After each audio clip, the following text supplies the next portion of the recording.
How to fix Siri is not available or not working on your iPhone? First, go back, open settings. Here, check your internet connection. Make sure that your internet is working properly. Now, scroll down. Here, tap on General. Tap on Software Update and update your iPhone software. Now, go back. Scroll down.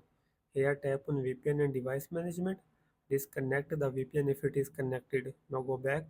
Here, tap on Language and Region.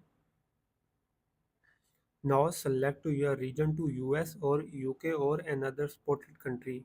Now go back, scroll down. Here tap on Siri. Now tap on language. Here select English US or UK. Now go back, turn on Siri. After this you have joined waitlist. Once your device will be approved, you will be able to use a new Siri AI and Apple Intelligence.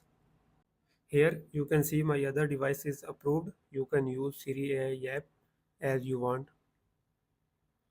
Here you can see Siri is working properly. So this is the video guys. Please like the video and subscribe my channel.